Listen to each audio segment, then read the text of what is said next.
Shalom, selamat pagi Bapak Ibu saudara yang terkasih dalam Tuhan. Renungan pagi Senin 12 Januari 2026. Firman Tuhan terambil dalam Injil Lukas pasal 11 ayat 1-28. Tetapi ia berkata, yang berbahagia ialah mereka yang mendengarkan firman Allah dan yang memeliharanya. Lukas 11 ayat 28. Saudara yang terkasih, seringkali kita merasa bahwa kehidupan rohani kita berjalan di tempat. Doa terasa hambar, atau kita merasa sulit untuk tetap setia mengikuti Tuhan di tengah tantangan dunia. Dalam Injil Lukas 11 ayat 1-28, kita diajak untuk melihat kembali fondasi iman kita.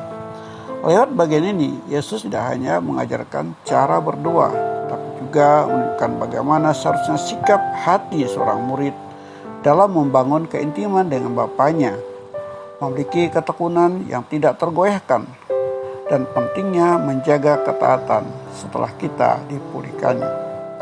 Mari kita renungkan 3 poin penting dari percakapan dan pengajaran Yesus ini.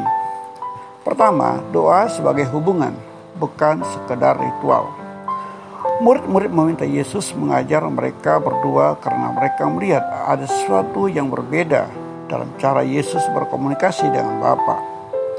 Doa Bapa kami mengajarkan kita bahwa fokus utama doa adalah memuliakan nama Tuhan dan sinkronisasi kehendak kita dengan kehendak-Nya.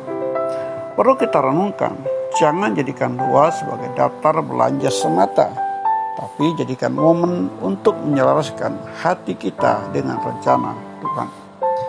Yang kedua, keberanian dan ketekunan dalam meminta. Lihat perumpamaan tentang sahabat yang datang di tengah malam. Yesus mengajarkan sikap smellish persistence, atau ketekunan yang tidak tahu malu. Tuhan bukanlah Bapa yang kikir. Jika Bapa yang jahat tahu memberi yang baik, apalagi Bapa di surga. Dia bahkan menjanjikan pemberian terbesar, yaitu Roh Kudus, bagi mereka yang meminta. Oleh karena itu, jangan menyerah dalam doa. Jika jawaban belum datang, teruslah mengetuk dengan iman bahwa Tuhan memberikan apa yang paling kita butuhkan, tepat pada waktunya. Yang ketiga, ketaatan lebih utama daripada kekaguman. Setelah Yesus mengusir setan, Tuhan Yesus mengingatkan bahwa rumah atau hati yang sudah bersih tidak boleh dibiarkan kosong, karena roh jahat bisa kembali dengan kekuatan lebih besar.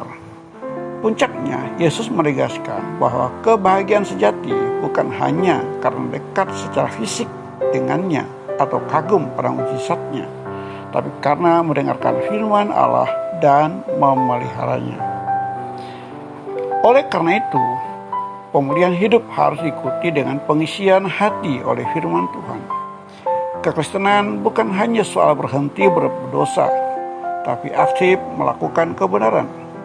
Dan hubungan kita dengan Tuhan dimulai dari doa yang tulus, diperkuat dengan ketekunan, dan dibuktikan melalui ketaatan melakukan firman-Nya setiap hari. Amin. Tuhan Yesus memberkati.